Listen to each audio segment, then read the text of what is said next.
The Ark of the Covenant is considered one of the most sacred relics in biblical tradition. Its origin is directly linked to the instructions God gave to Moses on Mount Sinai. In Exodus 25:10-22, we find a detailed description of the project. It was to be built of acacia wood and completely overlaid with pure gold, both inside and out.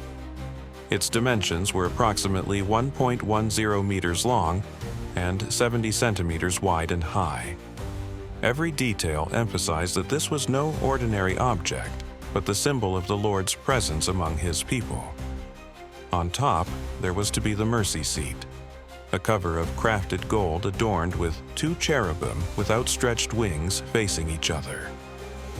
These angelic figures were not mere decorations, but represented the heavenly guardians around the divine throne. Scripture affirms that there, between the cherubim, God spoke with Moses, showing the ark as the direct point of contact between the human and the divine. Inside, it contained 3 elements of profound meaning: the tablets of the law, symbolizing God's covenant with Israel; Aaron's rod that budded, reminding of the divine choice of the priesthood; and a jar of manna, testimony of God's provision during the wilderness journey. Thus, the ark was not only an object of worship, but a constant reminder of God's promises and faithfulness. The use of acacia, a durable wood common in the desert, together with the pure gold overlay, also carried strong symbolism. Human fragility contrasted with the incorruptible perfection of God. The ark, therefore, represented the union of the divine with the human. On the mercy seat, once a year on the Day of Atonement, blood was sprinkled as a symbol of reconciliation between God and His people. Exodus 25:22 records, "There, above the mercy seat, I will meet with you." This act reinforced that God's mercy was manifested there. Every detail of the ark had a purpose: the carrying poles, the gold rings, the position of the cherubim. Nothing was left to chance. That is why, when the Israelites traveled through the desert, the ark went ahead of them as a guide and a sign of God's presence. Numbers 10:35 records the words of Moses when he saw it depart. "Rise up, Lord, may your enemies be scattered." When it rested, it was placed at the center of the camp, reminding the people that the Lord was among them. Among the most dramatic episodes in which the ark was present is the rebellion led by Korah, Dathan, and Abiram, narrated in Numbers 16. Korah was a Levite from the family of Kohath and held a position of prominence in religious service. Dathan and Abiram belonged to the tribe of Reuben, and together they gathered 250 influential men of the congregation, princes and leaders of renown. United, they challenged the authority of Moses and Aaron, raising the accusation, "Enough! The whole community is holy, and the Lord is among them. Why then do you, Moses and Aaron, set yourselves above the Lord's assembly?" This accusation revealed a spirit of pride and rebellion. Korah and his followers did not accept that the priesthood had been given exclusively to Aaron and his descendants. They wanted to expand their own authority and ultimately questioned the order established by God Himself. Moses, faced with the challenge, fell with his face to the ground, recognizing the gravity of the situation. He declared that the Lord would unmistakably show who was His chosen. A test was proposed. Korah and his followers were to bring censers with fire and incense before the Lord, just as Aaron did. The next day, each brought his censer and presented himself before the tent of meeting, placing themselves on equal footing with Aaron. The situation reached its climax. God ordered Moses and Aaron to move away, as He was about to destroy the entire assembly. But Moses interceded for the people, asking that only the rebels be punished. Then, before everyone, Moses declared a sign. If these men died a natural death, it would mean the Lord had not sent him. But if the ground opened and swallowed them alive, it would be proof they had despised the Lord. Immediately after these words, the earth opened and swallowed Korah, Dathan, Abiram, their families, and all their possessions. The people, terrified, fled in fear of being swallowed as well. Then fire came out from the Lord's presence and consumed the 250 men who had offered incense. This severe judgment demonstrated that spiritual leadership was not a matter of personal ambition, but of divine choice. To remove any remaining doubt, God commanded that each tribe bring a staff with the leader's name on it. The next day, only Aaron's staff, representing the tribe of Levi, had budded, blossomed, and even produced almonds. Numbers 17:8. This undeniable miracle definitively confirmed God's choice of the Levitical priesthood. Aaron's staff was then placed inside the Ark of the Covenant, becoming an eternal testimony of the authority established by God. The Ark was also central in great miracles. When Israel reached the Jordan, the priests carrying the Ark stepped into the waters, and the river parted, allowing the people to cross on dry ground. Joshua 3. At that time, the Jordan was overflowing because of the harvest season, making crossing impossible. The moment the priest's feet touched the water, the flow stopped and piled up like a wall upstream, while the waters downstream completely dried up, exposing the riverbed. The entire nation crossed safely, while the priests stood firmly in the middle of the Jordan with the Ark, a visible sign that God upheld and protected each step of his people. Later, in the conquest of Jericho, the Ark of the Covenant played a central role in one of Israel's most impressive miracles. Following divine instructions, the people marched around the city once a day for 6 days, in complete silence, while 7 priests blew ram's horn trumpets ahead of the Ark. The inhabitants of Jericho, locked behind their walls, watched in fear and confusion as this strange ritual repeated day after day, increasing their tension and dread. On the 7th day, the order changed. The people were to march around the city 7 times, and at the end, at the prolonged sound of the trumpets, they were to shout loudly. At that moment, the walls that had seemed impenetrable collapsed miraculously, allowing Israel to advance and take Jericho.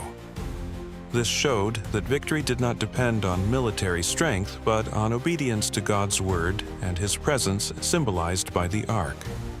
Yet, there were also moments of defeat. During a battle against the Philistines, the Israelites, wrongly trusting in the Ark as a kind of talisman, decided to bring it into the battlefield, believing its mere presence would guarantee victory. 1 Samuel 4. When the Ark arrived at the camp, the people shouted so loudly that the ground shook, and even the Philistines trembled upon hearing that the Ark of the Lord had come. But God cannot be manipulated. That day, Israel suffered a crushing defeat. 30,000 soldiers died. Hophni and Phinehas, sons of the priest Eli, were killed, and the Ark itself was captured by the enemy. The Philistines' victory, however, brought not blessing but judgment. They carried the Ark to Ashdod and placed it inside the temple of their god Dagon. The next morning, Dagon's statue was found fallen face down before the Ark. They set it back in place, but the following day it had fallen again, this time with its head and hands broken off, leaving only the torso. It was a clear sign that not even their main god could stand before the presence of the God of Israel. Moreover, plagues began to spread among the Philistines. Tumors and a plague of rats struck the cities where the Ark was taken, first Ashdod, then Gath and Ekron. Panic seized the people, who cried out for the Ark to be returned to Israel, saying, "The God of Israel is against us and against Dagon our God." Desperate, the Philistine leaders consulted priests and diviners, who advised sending the Ark back with a guilt offering: 5 golden tumors and 5 golden rats, representing their 5 main cities. They placed the Ark on a new cart pulled by 2 cows that had recently calved. Against all natural instinct, the cows went straight toward Beth Shemesh without turning aside, proving that God's hand guided the Ark's return. The men of Beth Shemesh, who were harvesting wheat in the fields, rejoiced at the sight of the ark's return. However, some dared to look inside it, disobeying God's command, and many were struck down, once again reinforcing the ark's holiness and the danger of treating it irreverently. For a time, the ark remained at Kiriath Jearim, in the house of Abinadab, until David decided to bring it to Jerusalem. The first attempt ended in tragedy when Uzzah touched the ark and died. 2 Samuel 6. Afterward, it stayed 3 months in the house of Obed-Edom, who was greatly blessed. Then David organized a new transfer, this time according to God's instructions. With music, dancing, and sacrifices, the ark was finally brought to Jerusalem, becoming the center of national worship. In Solomon's reign, the Ark of the Covenant finally received a permanent home, the Holy of Holies in the Temple at Jerusalem, 1 Kings 8. The temple's construction was one of Israel's greatest undertakings, involving the finest artisans and the most precious materials. When the time came for its dedication, the priests carried the ark in a solemn procession, accompanied by songs, trumpets, and thousands of sacrifices offered in honor of the Lord. As it was placed beneath the wings of the great golden cherubim carved inside the sanctuary, the glory of the Lord filled the temple so strongly that the priests could not remain standing to minister. This extraordinary moment symbolized that God had chosen that place as the center of His people's worship.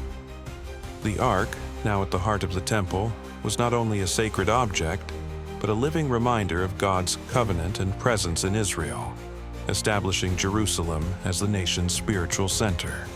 After this, the Bible records the ark for the last time during the reign of King Josiah, 2 Chronicles 35:3. From then on, its fate is lost to history, becoming one of the greatest biblical mysteries.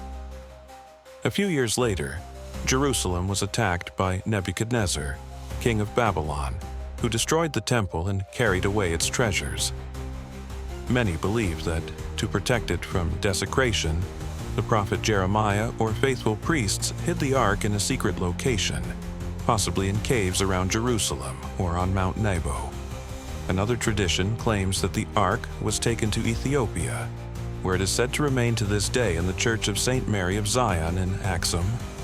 Regardless of its physical location, its absence profoundly marked Israel's faith. Without the ark, the people came to understand that God's presence was not confined to an object or place, but accompanied those who remained faithful to His covenant. Despite the mystery of its whereabouts, its spiritual meaning endures. For Christianity, the ark points to Christ, who became the true mediator of the new covenant. As John 1:14 declares, "The Word became flesh and dwelt among us." Thus, the Ark of the Covenant continues to be remembered not only as a sacred object of the past, but as a powerful symbol of God's presence, faithfulness, and holiness. If you enjoyed this content, leave a like, share it, and subscribe to the channel to follow more fascinating stories from the Bible. Until next time, and may God bless your life.